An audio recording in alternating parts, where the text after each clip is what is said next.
I'm Dominic Shepard, and this is Emily Cartwright and Matt Volanowski, and we will be discussing all of Alcatraz's mysteries and secrets. The Alcatraz prison break is described as one of the most ingenious prison breaks of all time. What do you think, Dom? Yeah, the prison was nicknamed the Rock and was labeled inescapable because it was on an island. An important factor in the escape was the prison was falling apart and wasn't being repaired because of low budget. There were 4 men involved in the prison break. Brothers John and Clarence Anglin were convicted of their first crimes at a very young age. They were arrested several times throughout their teenage years, including narcotic possessions and armed robbery. Both of the brothers were serving 10 years in the Alcatraz Penitentiary for bank robbery. The associate of the brothers, Frank Morris, was a troubled man involved in many crimes throughout his life. He was involved in breaking and entering, burglary, narcotic possession, and armed robbery.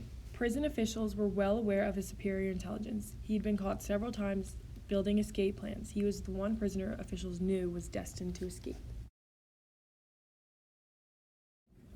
Alan West was the 4th man involved in the prison escape. He was arrested for car theft and put in the Atlanta Penitentiary, but transferred to Florida State Prison. After an unsuccessful prison escape attempt, he was transferred to Alcatraz Penitentiary. The 4 men spent several months planning their escape. They built up bonds with the prison officials to allow them special treatment. They also worked with building constructors, allowing them to know the layout of the building. The men worked secretly in a hidden area directly above their cell. They all had been given permission to do maintenance work on the landing area. They said they needed blankets to cover the work from dust, but they used the blankets to hide their secret workshop.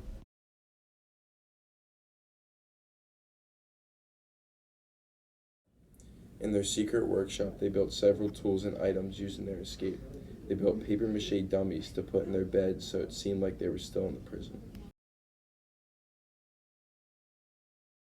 2, 1. They also made life preservers and a 6 by 14-foot raft made with the prison raincoats. They gathered over 50 raincoats from the prisoners to make the raft. They used sharpened spoons, nail clippers, metal, and coins to carve at the walls to form a hole big enough to crawl through. They requested to be near each other because they knew the ventilation system wasn't concreted in B2. The utility corridor located directly behind their cell was unguarded and was where their workshop was located. They built a periscope in their workshop and used it for lookout. The men climbed through the hole they carved with spoons into their workshop. The 4th member, Alan West, never made it to the landing spot because he was unable to break through the last portion of the wall. They then proceeded to climb a 30-foot pipe to reach an air vent they pried open.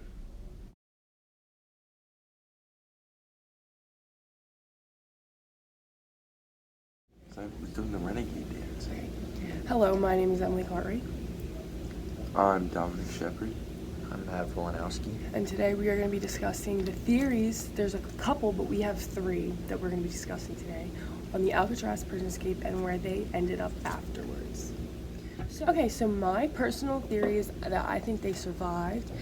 I think that they had enough to get where they wanted to go, but they don't want to be known that they're alive because then they'll just be captured. So I guess maybe they faked their death so that nobody would look for them anymore and they could just live the rest of their lives and be free instead of being found alive or going to family and people knowing they're alive, because then they would get tracked down. So it's good that they stuck to themselves if they're still alive. What do you think? Yeah, I think that's a really good theory. What do you think, Dom? I think that they died because there was photos of the Anglin brothers and a list of names they would need to call in a bag that was found on the side of the street, which would have been needed for them to be able to survive and get away. Yeah, I agree. Matt, what's your personal opinion? Okay, so I think that they didn't survive because there's no evidence that any of them made it to the mainland, and 6 weeks after their escape, none of them were reported alive because a ship found a body in the ocean, so I don't think any of them survived. Yeah, that's a good theory. That's a good point. Yeah. Yep. So, in January of 2018, a letter was sent to the FBI. This is years after the case was closed, and the letter stated, "My name is John Anglin. I escaped from Alcatraz in June 1962 with my brother Clarence and Frank Morris. I'm 83 years old and in bad shape. I have cancer. Yes, we made it that night, but barely."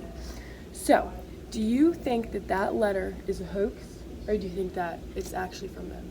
I think it's a hoax because I think they died, honestly. Like, there was no way they made it out of there without those letters that they needed with phone numbers to call and stuff like that. What do you think? Matt?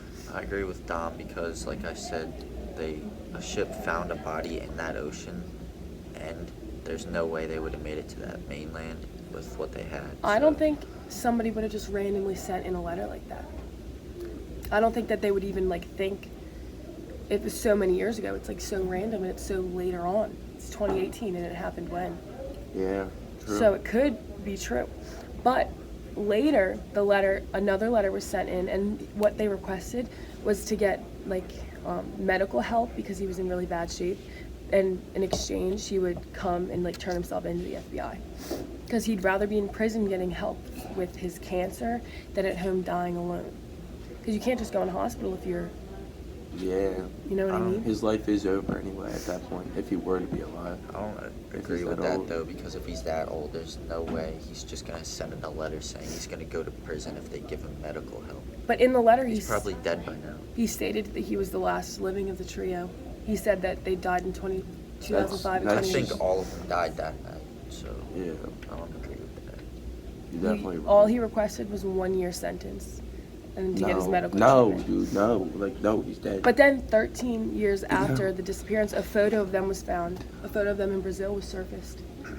So is I that don't think true? that was Fake. them, no. It Was doesn't even fake. look like them. And Yeah. the grandmother was receiving roses. The grandmother had to be dead. And that's what the brothers did. She's probably dead. She was old. Grandma. Yeah, I agree with you. That was the end of our documentary. We hope you enjoyed.